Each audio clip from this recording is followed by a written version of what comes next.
Hello friends, in today's class we will discuss the cottage cheese preparation. Now what is mean by cheese? Cheese is a high fat and high protein dairy product made of when milk cream, skimmed milk, buttermilk or goat milk or sheep milk or any combination thereof is stored and fermented or fungi, yeast or bacterial cultures are added. So next slide.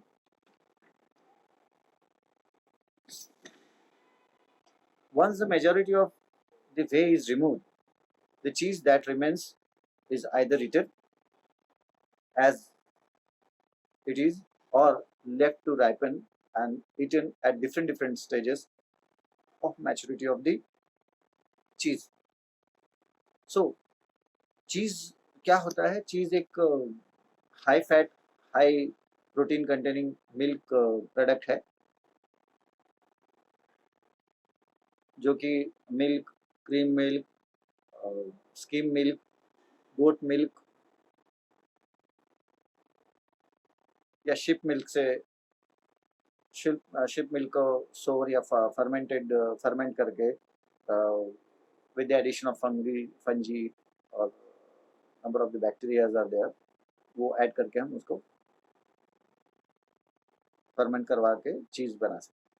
Now there are certain important steps are there like pasteurization, curdling, curd processing, that is cutting of coagulum and heating. Next is salting, stretching, simmering and washing and after aging. So these 8 steps are there in the preparation of the cottage cheese. So we will discuss all these steps step by step. Now pasteurization, why it is to be done? It is done to kill bacteria capable of affecting the quality of cheese. Example coliforms, which can cause early disagreeable taste of cheese. So that have to be killed by the pasteurization. So pasteurization is carried out at 73 degrees Celsius for 15 to 20 seconds only. High temperature, short time. However, spores producing bacteria such as Clostridium acetobutyricum, which can cause ripening process by forming hydrogen gas and butyric acid from fermentation of the lactic acid, are reduced by addition of chemicals. So pasteurization जो होता है हमें 73 degree Celsius for 15 to 20 seconds तो करना ही है. इसमें बहुत सारी अनवांटेड जो कंटामिनेटेड ऑर्गेनिजम्स लाइक कोलिफॉर्म्स वगैरह जो होता है, ये जो डिसएग्रीबल टेस्ट दे सकता है चीज़ में, वो किल होते हैं. और साथ ही साथ कुछ ऐसे भी स्पोर फॉर प्रोड्यूसिंग बैक्टीरिया होते हैं like clostridium acetobutylicum which are essential for the ripening process of the cheese. So जो कि हाइड्रोजन गैस और ब्यूट्रिक एसिड फॉर्म करके लैक्टिक एसिड से ब्यूट्रिक एसिड और का हाइड्रोजन गैस फॉर्म करके राइपनिंग करवाते हैं. The most common chemicals that have been added to prevent the unpleasant flavor by Clostridium acetobutyricum are sodium nitrate and hydrogen peroxide. अब हालांकि ये क्लोस्ट्रीडियम एसिटोब्यूटेरिकम जो है ये राइपनिंग ऑफ चीज करवाता है, लेकिन if it is present in the excess amount तो ये अनप्लेजेंट फ्लेवर भी दे सकता है चीज को. सो इसको कंट्रोल करने के लिए हमें कभी कभी sodium nitrate and hydrogen peroxide चीज प्रिपरेशन में डालना पड़ता है ताकि कोई अनप्लेजेंट फ्लेवर क्लोस्ट्रीडियम एसिटोब्यूटेरिकम से ना हो. This is all about the pasteurization process. Next is curdling. Curdling is what is curdling? Curdling is the separating the milk into solid curd and liquid whey. You know, दूध से जब दही बनता है तो दही कुछ सॉलिड पार्ट जो होता है that is known as curd और दही, और जो लिक्विड बच जाता है that is known as whey. So ये कर्डलिंग प्रोसेस जो होता है ये separating the milk into two parts, solid curds and liquid whey. Usually this is done by one, acidifying the milk directly by addition of the acids like vinegar, that is acetic acid, in a few cases, and adding renative. Or second process of curdling is adding the starter bacteria are employed instead. Direct हम उसमें starting culture ही डाल सकते हैं. Starter culture used must fulfil the following. Starter culture डालने पर कुछ चीज़ें होती है जो हमें वहाँ करनी ज़रूरी होती है. Ability to produce the lactic acid from milk sugars. अगर हम स्टार्टर कल्चर कर्डलिंग करने के लिए डाल देते हैं तो उनमें एक स्पेशल एबिलिटी होती है जो कि प्रोड्यूस करता है lactic acid from milk sugar. Milk में लैक्टोज है तो वहाँ से वो लैक्टिक एसिड स्टार्टर कल्चर जो है वो उनमें एबिलिटी होती मतलब उनमें एबिलिटी होनी चाहिए स्टार्टर कल्चर में, ताकि वो लैक्टोज शुगर को लैक्टिक एसिड में कन्वर्ट कर पाए या प्रोड्यूस कर पाए. They starter culture should have the ability to break down the proteins. Milk में रहने वाले different type of the proteins को एबिलिटी होनी चाहिए उनको ब्रेक करने की. And they have the ability to produce the carbon dioxide even. ये तीनों अगर एबिलिटी उनमें है तो वो स्टार्टर कल्चर हम यूज कर सकते हैं. Now, the most commonly used starter cultures belongs to the Lactobacilli. No doubt, Lactobacilli, as we know, Lactobacilli is a natural bacteria found to be associated with the milk, also Streptococci. So, most commonly used starter culture जो रहते हैं वो Lactobacilli और Streptococci family से belong करते हैं. Lactobacilli forms lactic acid, which lowers the pH, which is important in syneresis. Syneresis means contraction of coagulum accompanied by elimination of the whey. And the salt of calcium and phosphorus released increase the firmness of the curd. So lactobacilli जो हम इस्तेमाल करते हैं that forms the lactic acid and lowers the pH, जो कि काफ़ी ज़रूरी होता है सिनेरेसिस के लिए. सिनेरेसिस मतलब जो कर्डलिंग जिस समय होता है तो ज़्यादा से ज़्यादा अमाउंट में वहाँ पर कर्ड सॉलिड फॉर्म होके कॉन्ट्रैक्शन होके कोएगुलम अकम्पेंड हो जाए और कोएगुलम ज़्यादा बने और वहाँ से वे ज़्यादा से ज़्यादा निकले. That process is known as syneresis. On salts of calcium and phosphorus ये भी वहाँ से सैंपल में से रिलीज हो जाएगा and that increase the thickness of the curd.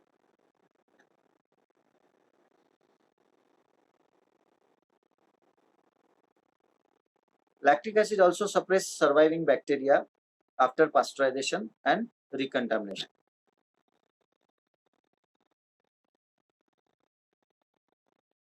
Poonam, put your mic off. So lactic acid जो होता है वो काफ़ी बैक्टीरिया जो पास्चराइजेशन और रिकंटामिनेशन के बाद भी सर्वाइव रहते हैं उनको भी सप्रेस करने का काम करता है. Some bacteria and the enzymes they produce also play a large role in the eventual flavor of aged cheese. Some lactobacilli bacteria and their products also जब चीज़ का एजिंग होता है तब काफ़ी अच्छा फ्लेवर देने का महत्वपूर्ण काम करते हैं. Propionibacter ceremonii, which produces carbon dioxide gas bubbles during aging, giving Swiss cheese or in an emmental its holes. Now, some fresh cheese are curdled only by adding acids, but not cheese also use rennet. But most cheeses also use rennet. तो कुछ ऐसे fresh चीज़ होते हैं जिनको curdle करने के लिए सिर्फ एसिड ही ऐड करना पड़ता है और कुछ चीज़ ऐसे भी होते हैं जो रिनेट एडिशन करने पर भी अच्छा बन सकते हैं. So rennet causes coagulation of protein, casein protein, and sets the cheese into a strong and rubbery gel compared to the fragile curds produced by the acid coagulation alone. So रिनेट जो होता है ये चीज केजिन प्रोटीन जो होता है milk का उसको अच्छे से कोएगुलेट करता है और चीज को सेट करता है स्ट्रांगली एंड रबरी जेल के फॉर्म में as compared to the fragile curds produced by the acid coagulation only. अगर हम सिर्फ एसिड डाल के ही डायरेक्ट मिल्क को कोएगुलेट करने की कोशिश करेंगे तो वहां पर एक कर्ड फॉर्म होता है जो कि फ्रेजाइल होता है, जो इजीली ब्रेक डाउन हो सकता है। अगर हम एसिड कोएगुलेशन के साथ रिनेट भी डाल देते हैं तो रिनेट केजिन प्रोटीन को अच्छे से कोएगुलेट करता है, फर्मनेस देता है और एक अच्छा स्ट्रॉन्ग एंड रबरी जेल और चीज का बना के प्रोड्यूस करता है। It also allows curdling at lower acidity, important because flavor making bacteria are inhibited in high acidic environments। साथ ही साथ जो रिनेट हम डालते हैं वो रिनेट लो एसिडिटी पर ही कर्डलिंग करना शुरू कर देता है और जो कि फ्लेवर मेकिंग बैक्टीरिया को सपोर्ट करता है। अदरवाइज रिनेट ना डालने पर जो एसिडिक कोएगुलेशन हम करते हैं तो वो हाई एसिडिटी इन्वायरमेंट की वजह से बहुत सारे ऐसे कर्डलिंग फ्लेवर मेकिंग बैक्टीरिया को इनहिबिट भी कर सकता है। In general softer, smaller, fresher cheese are curdled with a greater proportion of acid to rennet than harder, larger, longer aged varieties। So generally देखा जाए तो with a greater proportion of acid to rennet अगर हम डालते हैं तो we will get good quality of cheese। Before making curd, calcium chloride is added to obtain constant coagulation time and provide firmness to the coagulum. If coagulum is soft, it will result in the heavy losses of, next slide, proteins, fats and synergies। So अगर हम चीज preparation में constant coagulation time चाहते हैं so it is better to add calcium chloride before making curd. Curd बनाने से पहले हम उसमें अगर कैल्शियम क्लोराइड डाल देते हैं तो it provides a constant coagulation time and provide firmness to the coagulum. If coagulum is soft, coagulum बहुत ज्यादा सॉफ्ट रहा so it will result in the heavy losses of proteins, fats and synergies। That's why we need to add calcium chloride during before curdling so that it will provide us the firm coagulum। For low fat milk this disodium phosphate is added. अगर कोई milk ऐसा है जिसका चीज बनाना है जो low fat वाला है जो उसमें सोडियम डाइसोडियम फॉस्फेट डाल दे। Addition of the carbon dioxide results in shorter coagulation time। KNO3 or NaNO3 is added to destroy the coliforms and clostridia present in the milk as they form the butyric acids। और अगर कोई ऐसा coliform या क्लोस्ट्रिडिया present रहता है milk में जो कि ब्यूट्रिक एसिड फॉर्म करके कोएगुलम फॉर्मनेस को डिस्टर्ब कर सकते हैं तो we have to add KNO3 and NaNO3 in it। This is all about the curdling। Now we will discuss the curd processing, that is cutting of coagulum and heating। During industrial production of the emmental cheese, the undrained curd is broken up by rotating mixtures। ठीक है, industrial production of emmental चीज जब हम करते हैं तो अनड्रेन्ड curd जो रहता है उसको रोटेटिंग मिक्सचर में लेके ब्रोकन अप किया जाता है। At this point the cheese has set into very moist gel. ठीक है, जब इसको मिक्सर रोटेटरी मिक्सर में डाल के चीज को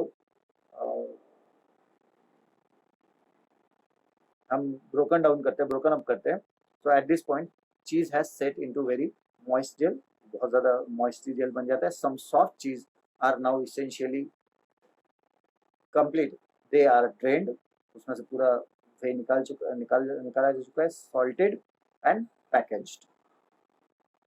जो सॉफ्ट चीज होते हैं वो ट्रेंड हो जाते हैं, सॉल्ट ट्रेंड हो जाता है और पैक किए जाते हैं.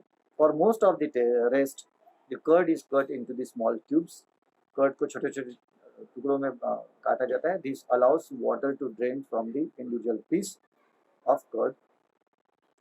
इसको छोटे छोटे क्यूब्स में काटने की वजह से क्या होता है कि ये जो इंडिविजुअल पीसेस है उसमें से वाटर जो है वो पूरा ड्रेन आउट किया जाता है. Some hard cheese are then heated to temperature in the range of 35 to 55 degree Celsius. कुछ हार्ड चीज को 35 टू 55 डिग्री सेल्सियस तक हीट किया जाएगा. दिस फोर्सेस, इसकी वजह से क्या होता है, this forces more whey from cut curd.